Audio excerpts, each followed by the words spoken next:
Since the late 19th century, the Purusharthas, or the four tenets of Hinduism, karma, artha, dharma, and moksha, have spread across the four corners of Africa.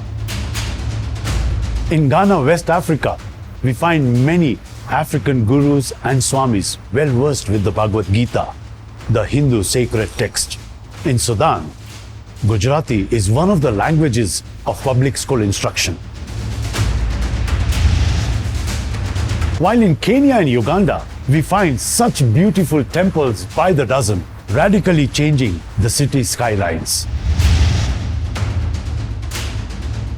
A journey down to the southern tip of Africa reveals the birthplace of Satyagraha, or peaceful resistance, as coined by Mahatma Gandhi in 1906. It is this philosophy that would play an integral part in the creation of the Rainbow Nation. From Cape Town to Cairo, from Mogadishu to Dakar, saris, chapatis, and samosas have become commonplace.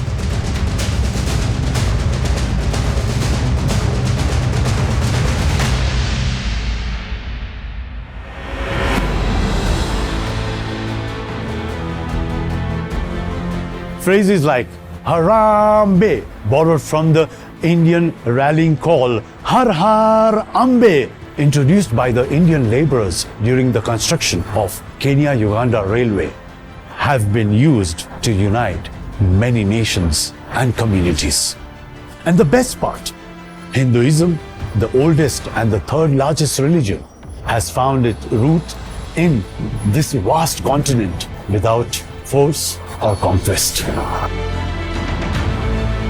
I am Mehul Savani, and I'll bring you such stories and more. Stories of significance, stories that have been understated, inspired by the Hinduism, have helped in the building of social, cultural, political, architectural, and economies of this continent.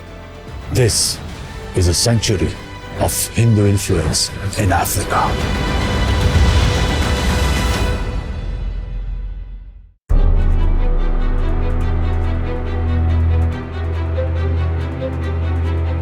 The Bhagavad Gita, one of Hindus' main religious texts, teaches that when humans only think about themselves, they are bound to things. And as a result of this attachment, all kinds of obstacles come into their lives. And this makes the attainment of peace and harmony a pipe dream. So the takeaway is, detachment is the antidote to unhappiness. 2,000 kilometers southeast of continental Africa, we find the true practice of this very teaching in a, would you believe it, Hindu majority African country.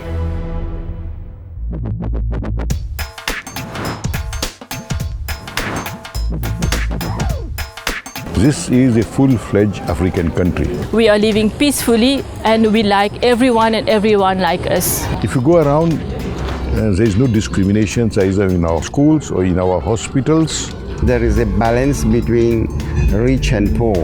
It brought about a labor revolution, a demographic revolution. If the Hindus were not in majority, what would have happened? The revered quote machine Mark Twain famously wrote in the Mauritius Enigma, "You gather the idea that Mauritius was made first and then heaven, and that heaven was copied from Mauritius. Modern day Mauritius is a traveler's paradise. Its beautiful beaches, fair weather, and world-famous multicultural cuisine litter the travel magazines and blogs the world over." There is not that extreme poorness in our country that we see people trying to break in the houses, robbing things, or attacking people in the roads. Transport is free for students and for all people here. By law, you cannot have discrimination in this country. Whatever you decide must be for everybody. Decades of political stability, steady economic growth, and socialist policies such as free healthcare and education for all has led to the tiny island nation being ranked amongst the top 3 richest nations in Africa on per capita earnings. The UNDP places this multi-ethnic, multiracial, multi-religious nation 21st in its index of economic freedom, right above Sweden and even Germany. Testament to the business-friendly environment which has led to a high quality of life enjoyed by Mauritians of all walks of life.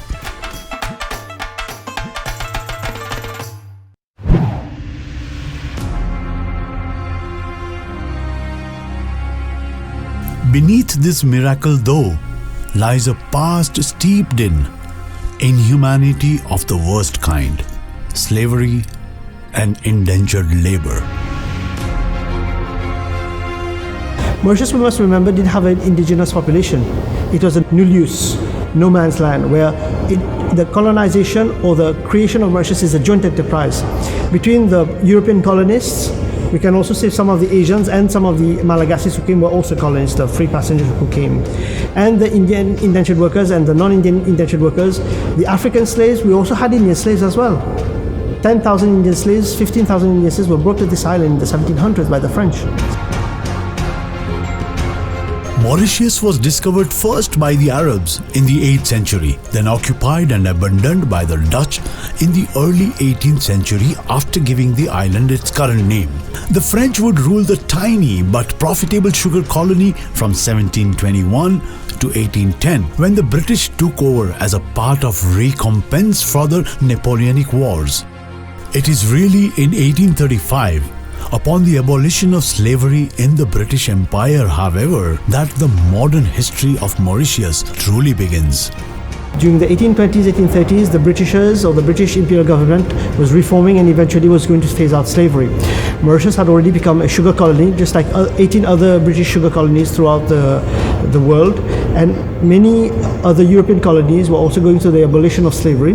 So they needed labor. They needed cheap, malleable labor to work on the sugarcane fields, on the estates of their masters, in the houses of their masters, or in the towns, villages, and in the cities of those colonies or overseas territories. So they went to India to recruit them.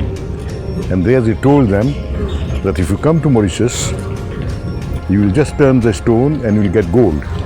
So the Indians came here to look for gold. And there was no gold here.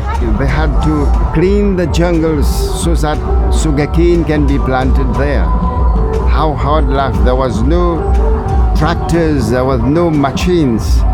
They did it all with their hands like that. It was very difficult. They came with the Ramayana, as you know, the Ramcharitmanas and the Ramayana, which is a very, very, very sacred book for Mauritian, and of course the Bhagavad Gita. And then they came here and they established this religion, the Hindu religion. They decided to preserve their language and culture and group themselves into small societies called sabhas here, where they used to sing, they used to celebrate their festivals, they used to dance, they used to marry, they used to do whatever they had to do and grow.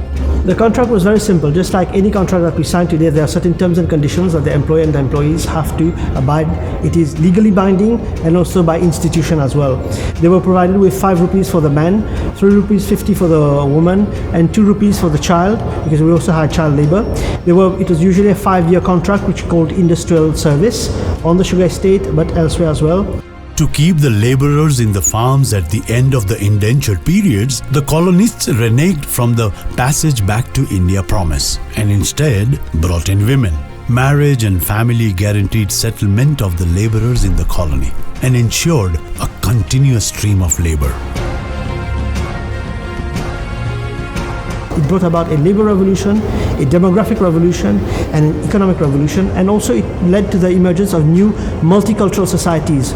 By 1844, Mauritius was the biggest sugar exporter in the British Empire, and by 1857, it was producing 7.5% of the world sugar in the 8 rural districts of the island. Demographic revolution comes about with the fact that in 1834, when slavery was abolished, 1835, less than 6% of the population, the colonial population, was in Indian origin. By 1860, it was more than 60%. And of course, the labor revolution in 1835, when slavery was abolished and the first immigrants were brought from India or the Indian subcontinent, 97% of the population was of Afro-Malagasy Creole origin, and by 1845, barely a decade later, 97% of the workforce, especially on the sugar estates and in Port Louis, was of Indian origin, or Indian indentured laborers and other non-Indian indentured workers who came to work in Mauritius, and they turned this volcanic island to a garden of sugar.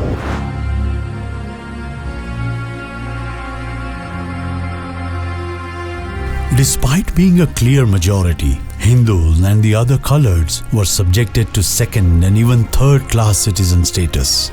This would begin to change with a visit from Mahatma Gandhi in 1901. When he stayed here, he went around, and then there was a huge meeting organized in his honor. He told the Indian community here, do 2 things. Do politics and educate your children. We did that. Following this sage advice, Indo-Mauritians threw themselves into agitations for greater equality and opportunities. Though mostly through peaceful means, they would sometimes turn violent, as was the case in the 1920s. More than 100,000 people packed into the Champ de Mars racecourse to witness the coming of independence. Years of activism would lead to independence in 1968 under Chief Minister Sir Sivsagar Ramgoolam, more famously referred to as SSR, after the coalition he led won the elections. Prime Minister Sir Sivsagar Ramgoolam went to their places for the ceremony of the flags. This was the moment they had waited for. The roar of the This was a time of great upheaval on the continent, as one after another newly independent African state fell into anarchy and civil war. The outlook for Mauritius too looked gloom, as summarized by a paper published in the Journal of Development Studies in London. Mauritius's prospects for maintaining democratic institutions seem, if anything, even more tenuous. It experiences large-scale unemployment and a stagnant economy. Its mixture of racial, ethnic, religious and caste identities seem to constitute a well-tested recipe for social and economic disaster.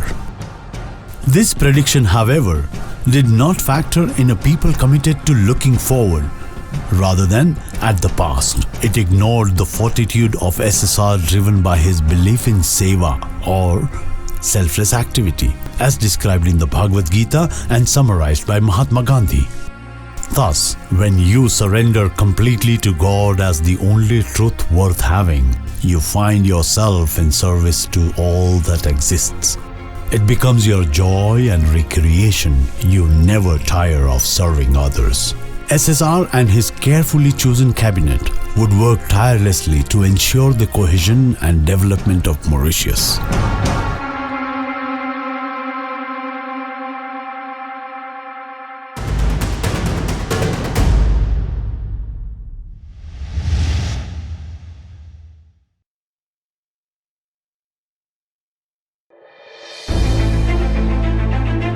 We are blessed, I can say. We are not fighting among ourselves. Muslims are not fighting with Hindus, Hindus not fighting with Tamils. Everyone, we are living in a democratic country and we are living in a unity. Everybody is equal before the law. Whether he happens to be the Prime Minister or the ordinary person, before the law, everybody is equal. Today, Mauritius is a bona fide economic, social and cultural miracle on the African continent. It stands as a beacon of hope for the world, showing what can be achieved through egalitarianism. Diversity doesn't have to result in conflict. Rather, it can be harnessed to get the best out of each group's strongest suits.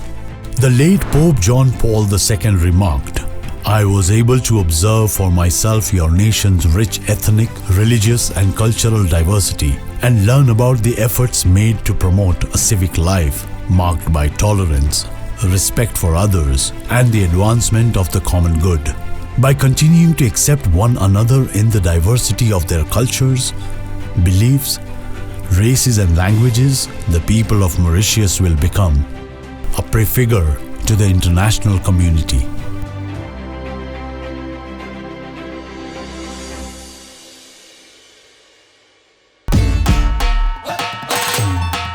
हर साल की तरह आज भी आप देख पा रहे हैं मॉरिशस की सड़कों पर कई सारे नौजवान लाखों की तादाद में सब लोग गंगा तालाब की तरफ जा रहे हैं महाशिवरात्रि के पर्व को मनाने के लिए। चलिए आप भी आइए गंगा तालाब की तरफ और देखें यहाँ किस तरह से ये पर्व मनाया जा रहा है। महाशिवरात्रि। नमो नमो नमो शिवाय। As homage to the deep Hindu influence in Mauritius society today, the tiny island nation plays host to the biggest Hindu pilgrimage outside India, the Mahashivratri, a ceremony that unites all Hindus and other religions who are welcomed as kinsmen during this 12-day festival. Most important part of Mahashivratri is 4 parts of prayers which we do on the day of Mahashivratri. Hindus are not allowed to sleep on that night. Some 100 years before, there was a pandit, a sort of priest. He went over there, for work. He declared having seen angels dancing in the lake. From that day, that lake was considered to be sacred. That's why so many pilgrims all over the island walk miles and miles in order to go over there with their cows on the auspicious occasion of Mahashivratri. Because Mauritius is a small island and the majority of the citizens are Hindus living in all the corners of the island, then they all walk in pilgrimage to come here to bring the water of Ganga Talab to their temples.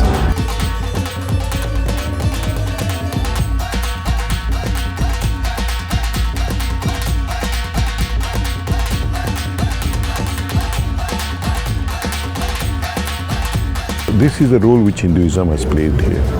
Preservation of peace, equal opportunity, respecting human rights, and the equilibrium in the society here, which has given, we have a very, very peaceful history.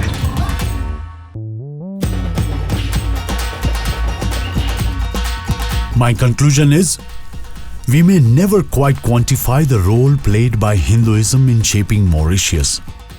But one thing is clear. Inclusivity and tolerance as advocated by Hinduism are on clear display in this paragon of societal achievement.